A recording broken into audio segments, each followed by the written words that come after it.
Une femme pauvre est un danger pour notre société.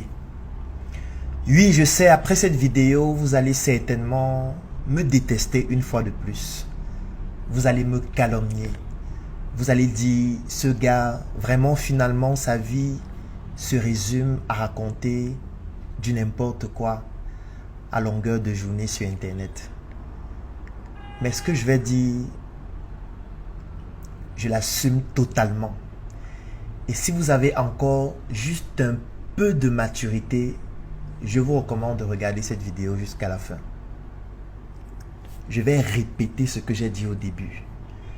Une femme pauvre est un danger pour notre société, un danger pour notre État. Parce que regardons notre société. Lorsqu'on parle de société, on parle forcément de famille. Parce que ce sont les familles qui constituent la société. Chacun de nous est issu d'une famille. Moi, je suis issu d'une famille. Toi qui regardes cette vidéo, tu es issu, toi aussi, d'une famille. Ce sont nos familles mises ensemble qui constituent notre société, notre État. Dans nos différentes familles respectives, la femme est le socle, surtout en Afrique. Parce qu'il faut préciser qu'en réalité, l'Afrique est une société matriarcale. Regardons comment nos ancêtres vivaient. Qui se levait le matin pour aller au champ?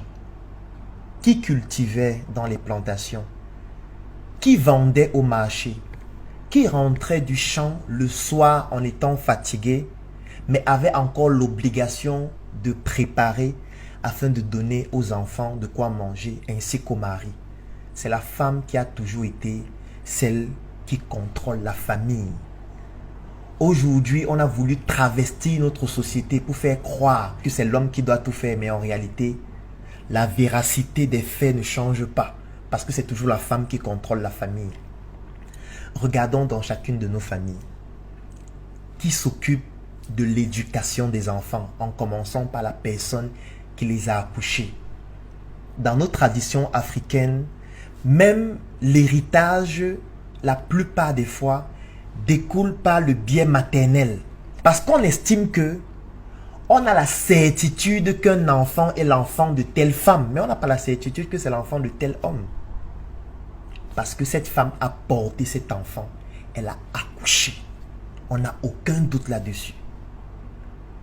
Ça veut dire que la femme porte l'enfant, accouche l'enfant, s'occupe de l'enfant de la naissance jusqu'à X âge.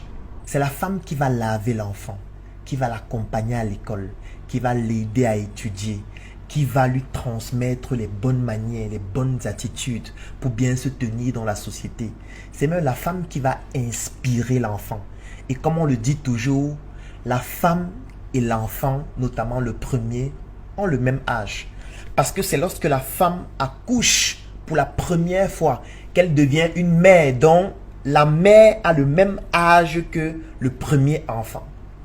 Parce que c'est quand tu as déjà un enfant qui a 2 ans et c'est ton premier enfant, que ça fait 2 ans que tu es une mère, que tu es une maman. Donc, une maman a le même âge que son premier enfant. Et du coup, qu'est-ce qui se passe? Elle transmet à cet enfant son amour. Elle transmet à cet enfant ses frustrations, ses peines, ses objectifs qu'elle veut atteindre et même toutes les difficultés qu'elle rencontre. En réalité, l'enfant s'inspire beaucoup de sa mère. L'enfant calque beaucoup ce que sa mère fait. Ce qu'il faut savoir, c'est qu'entre la naissance et l'âge de 7 ans, c'est une période très sensible pour un enfant. Il y a certains comportements et certaines attitudes qu'on ne peut plus modifier après l'âge de 7 ans. Parce que c'est la période durant laquelle l'enfant acquiert la plupart de ses plus grands automatismes en ce qui concerne son comportement, son attitude, son savoir-faire, son savoir-vivre, son savoir-être. Et durant cette phase, la femme et la mère occupent un rôle fondamental. Oui. Le père joue aussi un rôle important, oui, parce qu'il doit se battre. Il doit trouver des moyens. Il doit être cette figure paternelle que les enfants doivent avoir. Mais en réalité, qui passe le plus de temps avec les enfants, ce sont les femmes. Même lorsque l'enfant va à l'école, à la crèche, ce sont les femmes qui s'occupent des enfants. À l'école maternelle, ce n'est pas pour rien que ça s'appelle l'école maternelle. Ce sont les femmes qui s'occupent des enfants. Quand l'enfant rentre à la maison le soir, le papa est encore au travail. C'est la femme qui s'occupe de l'enfant. C'est vrai que nous sommes dans une société dans laquelle les femmes travaillent aussi. Ça veut dire que parfois le mari travaille, la mère travaille, mais parfois il y aura une nounou qui est une femme qui va s'occuper de l'enfant. Il y aura une ménagère qui est une femme qui va s'occuper de l'enfant. Il y aura une belle-mère qui est une femme qui va s'occuper de l'enfant. En fait, la femme a un rôle fondamental dans la famille. Maintenant, imaginez lorsqu'une femme est pauvre.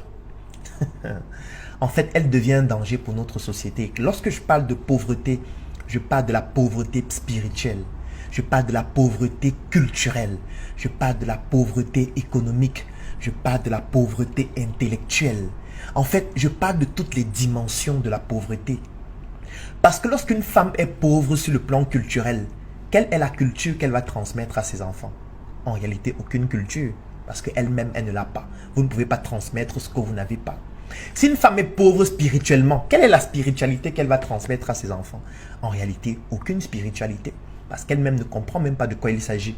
Puisqu'elle passe le temps à se tailler les ongles, à regarder les vidéos, les comédies sur Internet, à se bourrer le cerveau de stupidité. Et du coup, directement, indirectement, consciemment ou inconsciemment, elle transmet la stupidité à ses enfants.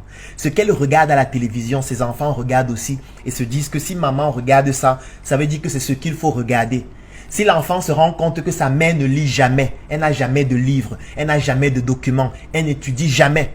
Mais pourquoi alors elle va fouetter l'enfant en lui demandant d'étudier chaque jour alors qu'elle ne lit jamais, elle n'étudie jamais?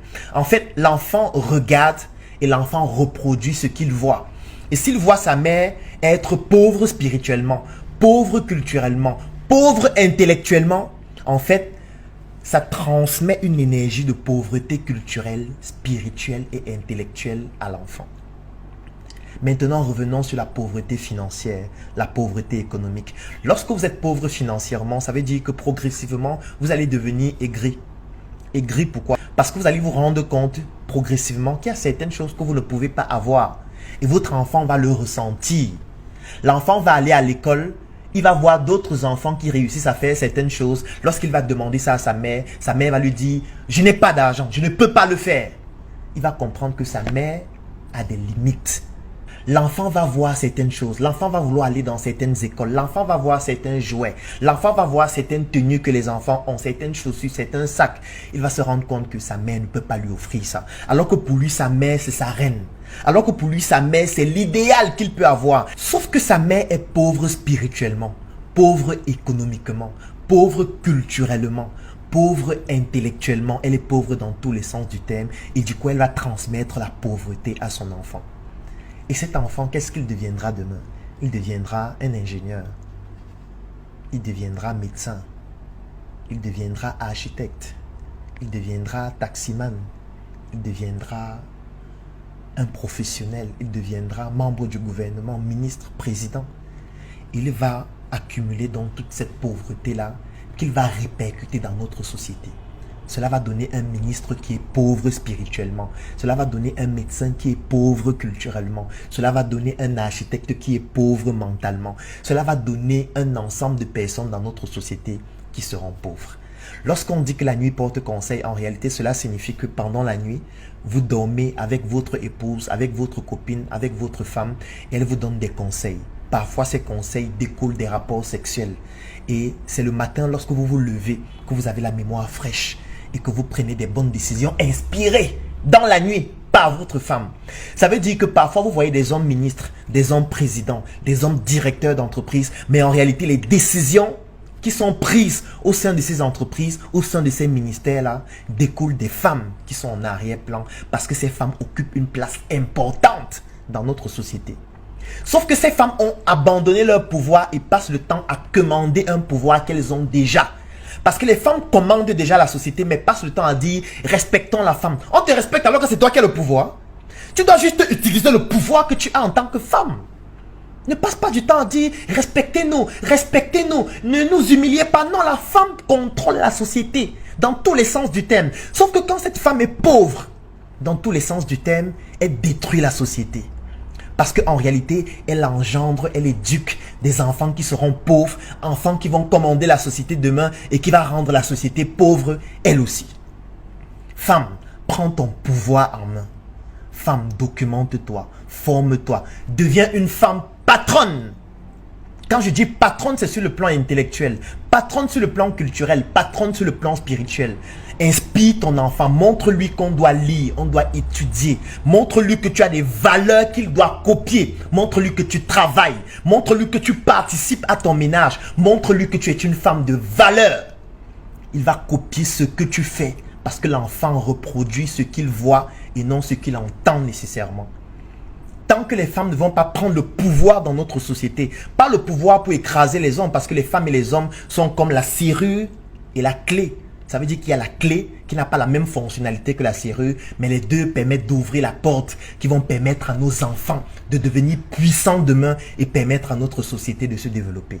Tant que les femmes n'utilisent pas leur pouvoir pour être plus intelligentes, pour être plus cultivées, pour être plus développées spirituellement et plus puissantes sur le plan économique, nous allons avoir une société qui sera pauvre et qui ne pourra jamais se développer.